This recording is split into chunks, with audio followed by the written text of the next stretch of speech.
I was having an oppressively normal morning at the dawn of 2007, flicking through the banality of quotidian email traffic when I idly clicked on a message from a friend headed, "Seen this?" The attached item turned out to be a very well-written story by Teresa Watanabe of the Los Angeles Times. It described the death in Mosul, Iraq, of a young soldier from Irvine, California, named Mark Jennings Daily, and the unusual degree of emotion that his community was undergoing as a consequence. The emotion derived from a very moving statement that the boy had left behind, stating his reasons for having become a volunteer and bravely facing the prospect that his words might have to be read posthumously.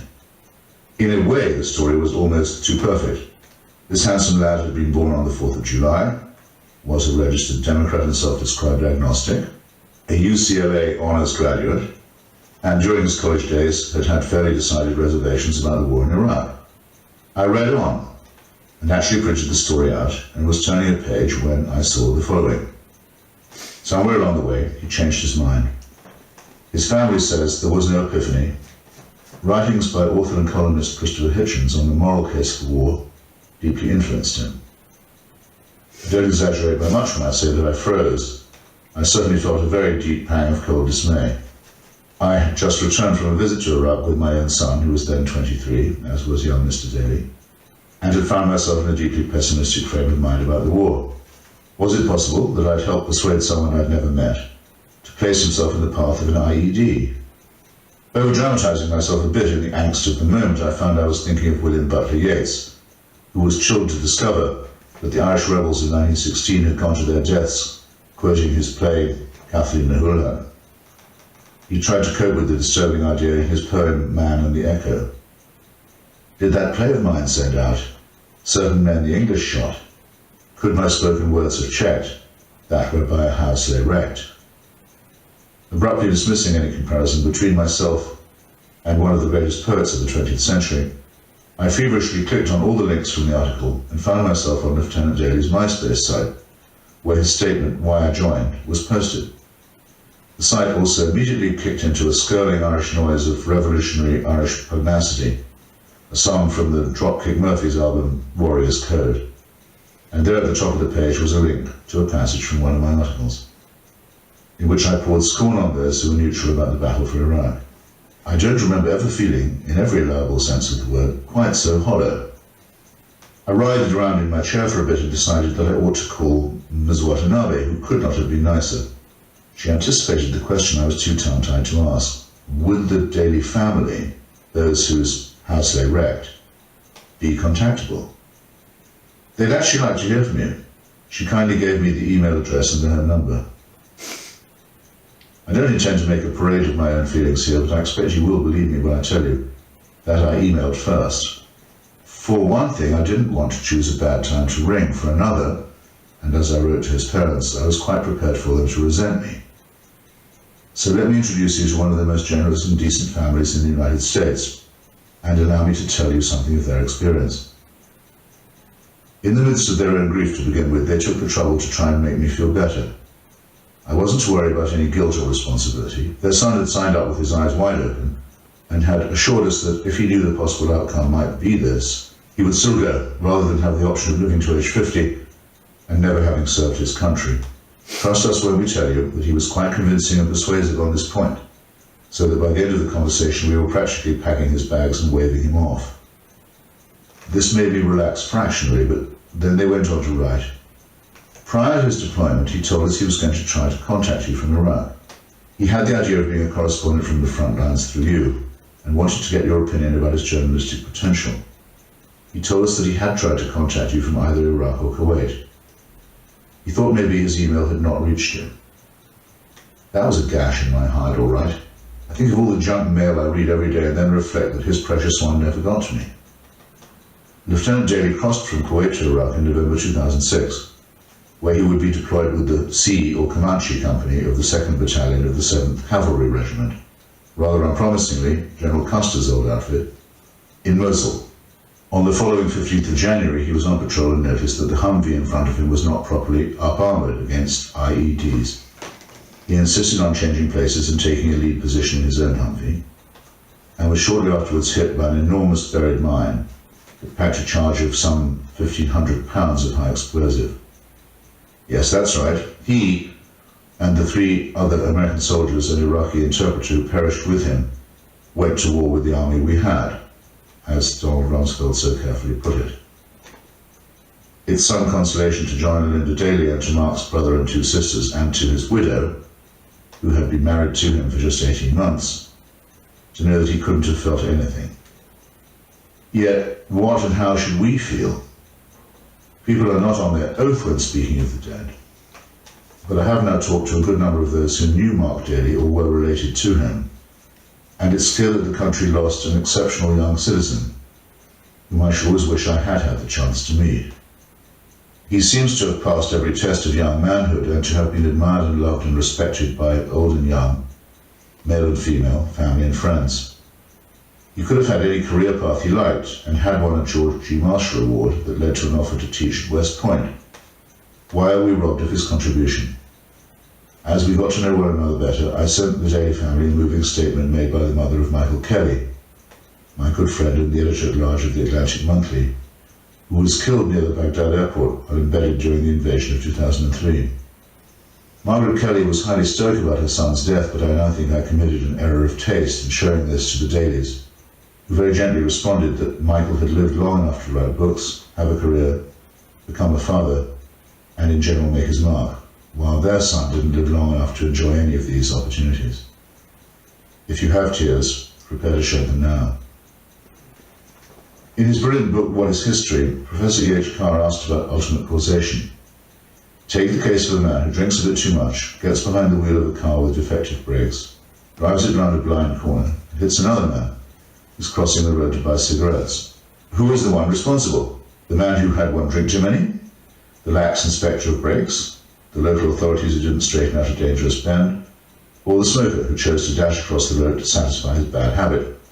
So, was Mark Daly killed by the Ba'athist and Bin Ladenist riffraff who placed bombs where they will do the most harm?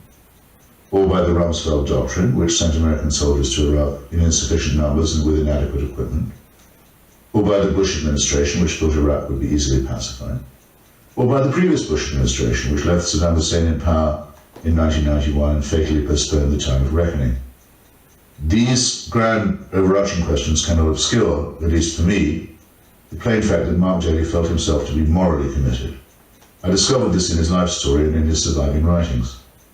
Again, not to romanticize him overmuch, but this is the boy who would not let others be bullied in school, who stuck up for his younger siblings, who was briefly a vegetarian and Green Party member because he couldn't stand cruelty to animals or to the environment, a student who loudly defended Native American rights and who challenged a MySpace neo-Nazi in an online debate in which the swastika-displaying antagonist finally admitted that he needed to rethink things. If I give the impression of a slight nerd here, I do an injustice. Everything that Mark wrote was imbued with a great spirit of humour and tough-mindedness. Here's an excerpt from his Why I Joined statement. Anyone who knew me before I joined knows that I'm quite aware and at times sympathetic to the arguments against the war in Iraq. If you think the only way a person could bring themselves to volunteer for this war is through sheer desperation or blind obedience, then consider me the exception, though there are countless like me. Consider that there are 19-year-old soldiers from the Midwest who have never touched a college campus or a protest, who've done more to uphold the universal legitimacy of representative government and individual rights by placing themselves between Iraqi voting lines and homicidal religious fanatics. And here's something from one of his last letters home. I was having a conversation with a Kurdish man in the city of Dahuk, by myself and completely safe, discussing whether or not the insurgents could be viewed as freedom fighters or misguided anti-capitalists. Shaking his head as I attempted to articulate what can only be described as pathetic apologetics, he cut me off and said, "The difference between insurgents and American soldiers is that they get paid to take life, to murder, and you get paid to save lives." He looked at me in such a way that made me feel like he was looking through me, into all the moral insecurity that living in a free nation will instill in you. He oversimplified the issue, or at least that is what college professors would accuse him of doing.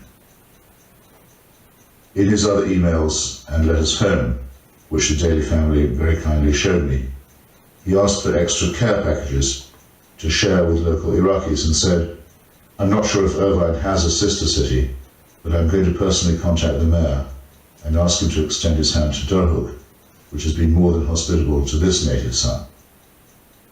I was wrenched yet again to discover that he had got this touching idea from an old article of mine, which had made a proposal for city twinning that went nowhere. In the last analysis, it was quite clear.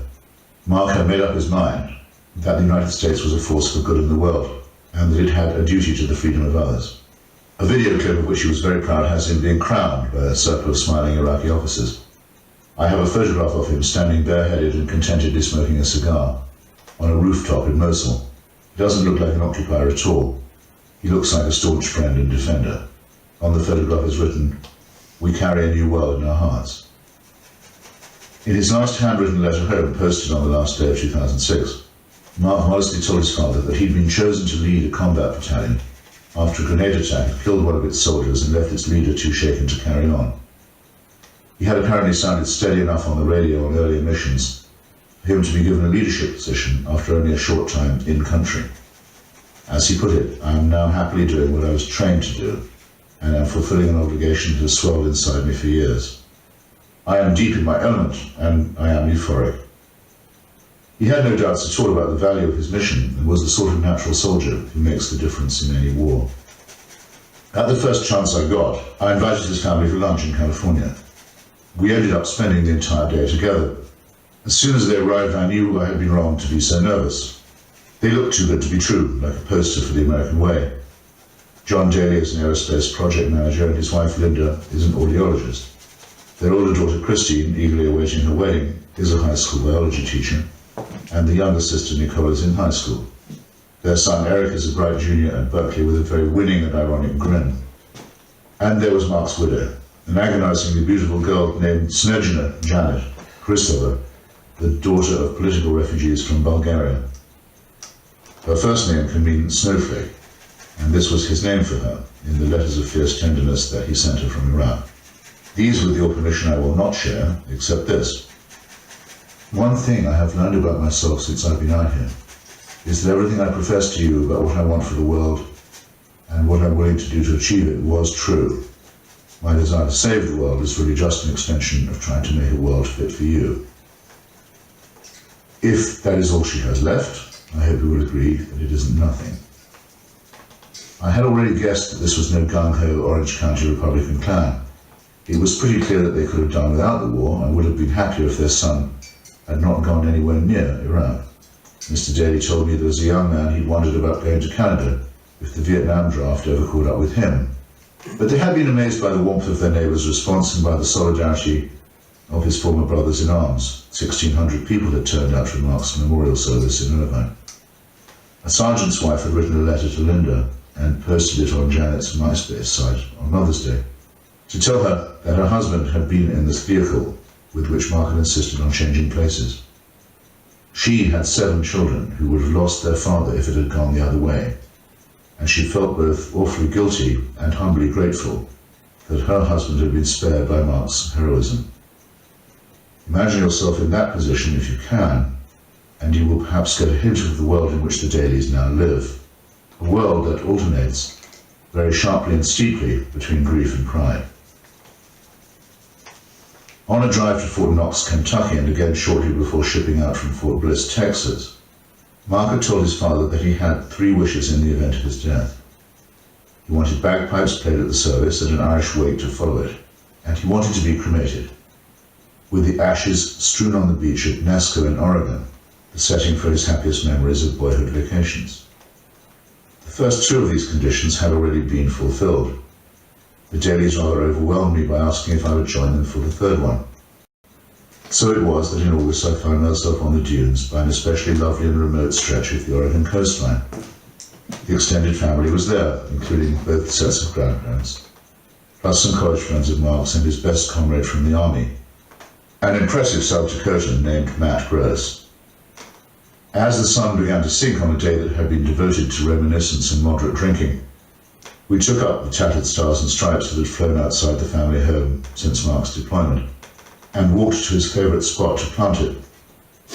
Everyone was supposed to say something, but when John Daly took the first scoop from the urn and spread the ashes on the breeze, there was something so unutterably final in the gesture that tears seemed as natural as breathing, and I wasn't at all sure that I could go through with it.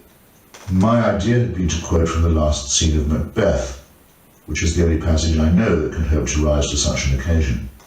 The tyrant and usurper has been killed, but Ross has to tell old Seward that his boy has perished in the struggle.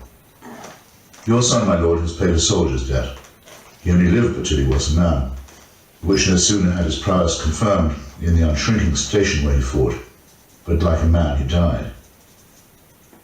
This being Shakespeare, a truly emotional and understated moment follows a beat or two later, when Ross adds, "Your cause of sorrow must not be measured by his worth, for then it hath no end." I became a trifle choked up after that, but everybody else also managed to speak, often reading poems of their own composition. And as the day ebbed in a blaze of glory over the ocean, I thought, well, here we are to perform the last honours for a warrior and hero, and there are no hysterical ululations, no shrieks for revenge, no insults hurled at the enemy, no firing into the air or bogus hysterics. Instead, an honest, brave, modest family is doing its private best. I hope no fanatical fool could ever mistake this for weakness. It is instead a very particular kind of strength. If America can spontaneously produce young men like Mark, and occasions like this, it has a real homeland security instead of a bureaucratic one. But Mark Daly wasn't yet finished with sending me messages from beyond the grave. He took a bag of books with him to Iraq, which included Thomas Paine's The Crisis, War and Peace, Ayn Rand's Atlas Shrugged, so nobody's perfect, Stephen Hawking's A Brief History of Time, John McCain's Why Courage Matters, and George Orwell's Animal Farm in 1984.